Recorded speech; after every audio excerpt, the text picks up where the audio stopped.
Ladies and gentlemen, welcome to this press conference following the European Council on Southern Neighbourhood and Libya. President Van Rompuy, you have the floor. Thank you. Good evening. We learned with great concern the news of the devastating earthquake and tsunami that struck Japan and the Pacific region. The European Council expresses its condolences and support to the people and the governments affected. We have asked the High Representative and the Commission to mobilise all appropriate assistance. But the reason we are here today is, of course, the situation in Libya and in the southern neighbourhood. European leaders are pleased about the democratic wave all over our southern neighbourhood, and at the same time we are worried about the events in Libya. A leader shooting at his own people, a country close to civil war, a humanitarian crisis right across the Mediterranean. And that's why I convened the extraordinary European Council to give a decisive common response. The fact that the 27 national leaders of the Union meet for such an international crisis is in itself a strong signal. In 10 years, it has only happened 3 times: for the Georgian War, the Iraq War, and the 9/11 attacks. We are all convinced that the revolts on our southern borders are just as momentous as those events. We focused on Libya today. We have made clear to the Libyan authorities that the use of force against citizens must stop. Those responsible will face grave consequences. The current leadership must give up power without delay. All 27 say it loud and clear.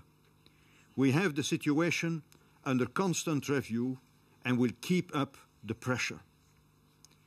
The European Council welcomes and encourages the interim transitional national council based in Benghazi, which is considered a political interlocutor.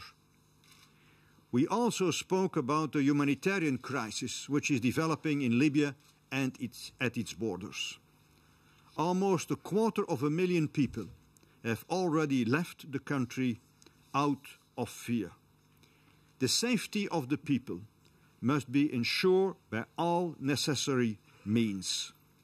The European Council expresses its deep concern about attacks against civilians, including from the air.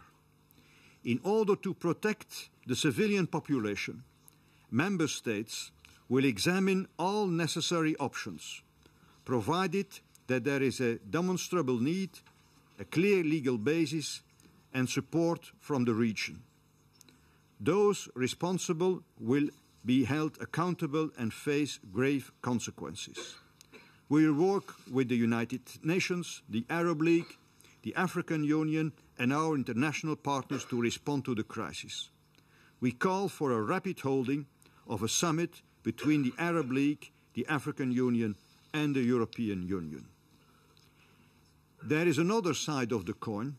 The Member States confronted with these migration flows require our concrete solidarity.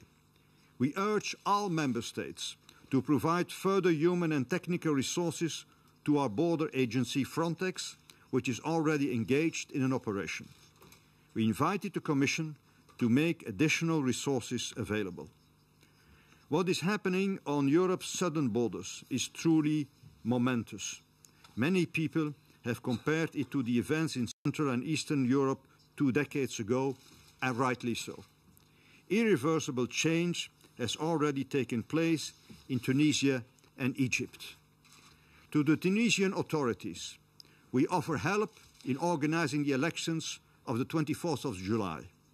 We encourage the Egyptian authorities in the steps they are taking to secure a true democratic transition. The European Council discussed how to offer the whole region a positive perspective, how to help to turn this Arab Spring into a true new beginning. It is of strategic importance for Europe as well. The The European Union will therefore support all steps towards democratic transformation and to economic reforms which benefit the people. Those who do more in terms of reforms will get more support. It is conditionality, a positive conditionality. I should like to conclude with three more general points. Firstly, the outcome is of course in the hands of the people in the countries concerned. It will not be decided in Brussels. We should not overestimate what we can do. However, we should not underestimate it either. The region may experience a tipping point, a moment when little things can make a big difference. So it is the duty of us Europeans to use whatever is within our means to secure a positive outcome of these dramatic changes. Secondly, all this will take time. It is not by toppling a dictator that a democracy is born, nor is it by organizing free elections that unemployment will disappear. We are talking about transitions. Therefore, it is crucial that things move in the right direction. Direction comes before speed.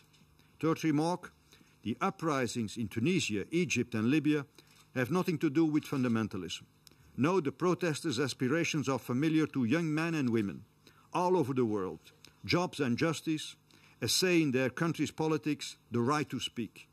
We witness no extremism, no clash of civilizations, but an episode in the fight for freedom and for justice. We must not miss this golden opportunity for mankind and for our southern neighbors. Thank you.